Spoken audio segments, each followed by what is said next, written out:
మనం అసలు ఆగలేం, వాస్తవం అది. కాబట్టి దయించి డిసిప్లిన్గా ఉండండి. కారు వస్తే కారుకి దారి ఇవ్వండి. వచ్చి గేట్ల మీద పడుకోవడం ట్రై చేయకండి. ఇప్పుడు అక్కడ ఉన్నవాడు కనిపెడతాడు, ఇక్కడ ఉన్నవాడు కనిపెడతాడు. అదే అందరూ నీట్గా డిసిప్లిన్గా ఉన్నాం అనుకోండి, ఆయన మన మధ్యలో వచ్చుకున్నా నిలబడతారు. మనం ఉండం కాబట్టి వాళ్ళు దూరంగా నిలబడతారు. అదే మనం ఇదే ఇప్పుడు నేను ఇలా మాట్లాడుతున్నాను, ఆయన కూడా ఇలా వచ్చి నిలబడితే మాట్లాడితే అందరికీ కనిపిస్తాడు. మనం అది చెయ్యం, ఆ మెయింటెనెన్స్ చెయ్యం. ఎందుకంటే ఇంకా ఏదోలా పడిపోతాం మీద వెళ్ళిపోతాం. ప్రోగ్రామ్ని డిసప్పాయింట్గా మార్చుకుంటాం. కాబట్టి దయించి కొంచెం డిసిప్లిన్గా ఉండి అందరూ కూడా అరవకుండా ఆయన వచ్చే టయానికి ఒక 10 నిమిషాల ముందు ఎంత అంగం అంటే అంత అంగమో లోపల చేసుకుంటాను. నేను తీసుకుంటా సార్ చెప్పి నేను మిమ్మల్ని అందరినీ కూడా గేట్ లోపల తీసుకెళ్తాను. ఆ ఎంట్రన్స్ గేట్ ఉంది కదా, అక్కడ వరకు తీసుకెళ్తాను. అక్కడ మన బాస్ ఉంటుంది. కొంచెం డిసిప్లిన్గా ఉండండి దయించి. బాగా ఓకేనా? ప్లీజ్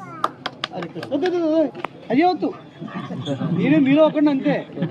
ఇప్పుడు నువ్వు కూడా వచ్చి మాట్లాడచ్చు, నాలాగా నువ్వు కూడా వచ్చి మాట్లాడచ్చు. ఎవరైనా సరే అందరూ ఒకటే. ఓకేనా?